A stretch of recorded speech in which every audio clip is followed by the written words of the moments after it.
And all of the women of Athena, our past nominees, our past recipients, and all of those who haven't even yet been nominated are true heroes as well.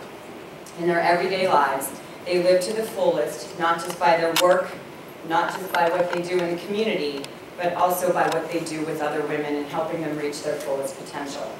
That's what the Athena Award is all about. There's 3 criteria. First, they have to demonstrate excellence, creativity, and initiative in their business and profession. Second, they provide valuable service by contributing time and energy to improve the quality of life for others in the community. And third, they mentor other women to realize their full leadership potential. It's really this final criteria, the emphasis on mentorship, that makes Athena different from all the other award programs that honor women in our community. Last year, we introduced the Athena Young Professional Award. The award was meant to recognize emerging women leaders and to support their development and growth in our community. The qualifications are essentially the same, success in work and a commitment to the community.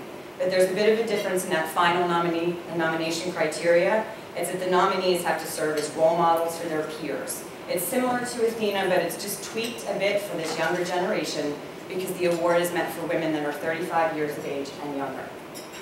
We had a very successful year with the Athena Young Professional Award. We had more than 20 nominees, which was great. We were worried we weren't going to get any. But it was a learning process for the committee. So in order to improve on the Young Professional Award, we're going to model the process more closely to the Athena Award this year. So the selection committee is going to review all the nominations, and they're going to select 3 finalists. Each of these finalists will be highlighted in a video at the luncheon, and the recipient of our second Athena Young will be announced at the luncheon. She's not going to know ahead of time like she did this year. So it's really going to be exactly like Athena is, and it's going to be exactly what our community is accustomed to. So hopefully that will improve upon that award. For the past 21 years, we've also had a keynote speaker. But with the introduction of the Young Award last year, we had to squeeze in a lot of content into the program.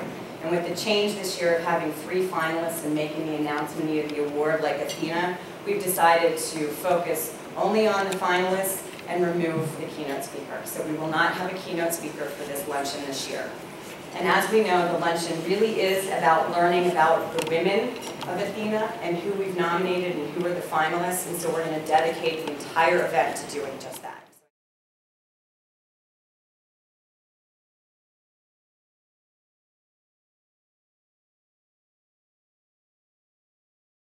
Again, echo my thanks to the host committee and the conference for going the extra mile and extending the Athena recognition to the young professionals. It was not only extra work and longer hours on their part, but it truly exemplifies their commitment to the women following behind them. And so again, I'd just like to say a heartfelt thanks on my behalf and everyone that was nominated alongside me. The Young Athena recognition is something that I will cherish forever, and it has also had a major impact on my life personally, professionally, and philanthropically. Most importantly, it's drawn attention to the causes that are near and dear to my heart, that being youth development, diversity, inclusion, and female empowerment. Those of you that saw my video got a glimpse into some of those areas that I'm connected to, but it wasn't a full picture, so I wanted to make sure that I got to vocalize that here today. It also encouraged and strengthened my commitment to those causes. It was a re-energizing experience, as I'm sure it was for my fellow nominees. It exposed me to many talented and diverse women with whom I've been blessed to collaborate with over the last few months and learn from their diverse and differing life experiences. It has allowed me to get more actively involved with the Allegheny Conference and work to further elevate our region. I've been connected to policy and decision makers, thus giving me the ability to advocate not only for our region, but for those causes that I feel are worthy of my time and attention. In short, the distinction has given me a louder voice, expanded my reach, and provided a platform from which I can enable others to act.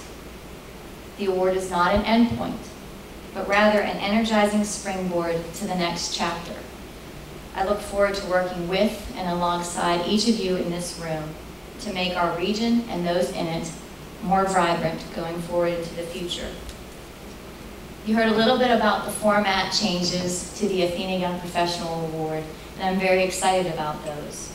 Much like the hardware I received, the young professionals nominated with me, and those yet to come in 2012, are true diamonds who bring brilliance and sparkle to their communities, professions, and families.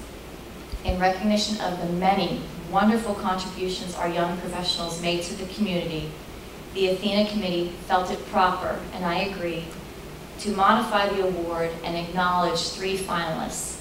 So not only will you get to see the award winner's summary of what she's doing and all the things that she's accomplished in her short time on this earth, but also 2 counterparts. And I think that'll be very important to the corporate and nonprofit community to know what those young women following behind you are doing and how you might be able to engage and collaborate with them to further their missions. So I don't know about you, but I'm excited about the new format, and I'm eager and look forward with pride and anticipation as to what 2012 nominees have done in this community and hear about what these change makers have in store for our region going forward. So I will see you in September, ladies and gentlemen.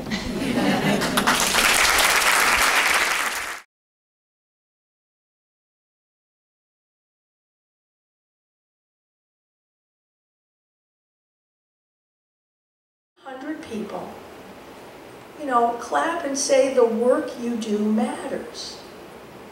And that was really amazing. And Brenda and I were just talking that, you know, it's so easy some ways to say, well, this is, you know, if I got this award, it can't be that big a deal, right? And to sit there and say, no, it really is a big deal, because it means that the community is saying to you, your work matters.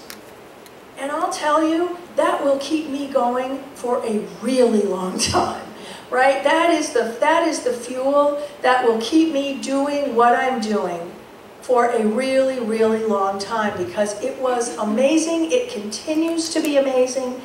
You know, I do get those moments where people come over in a restaurant, and once I was there with my daughter, who was reminding me of all the parenting mistakes I've made recently.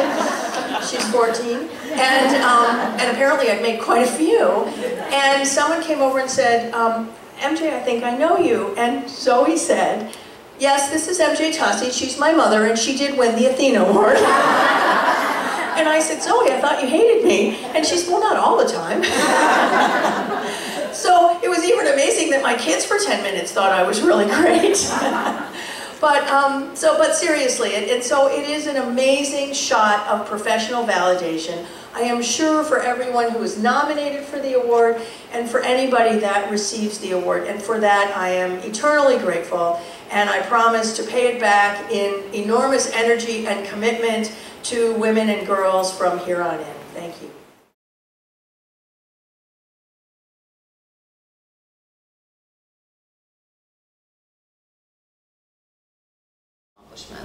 I think the most important thing that I can tell you is to tell a story, to look at that person's life and times and kind of tell a narrative, introduce a narrative of how they demonstrate a pattern of achievement and a pattern of contribution.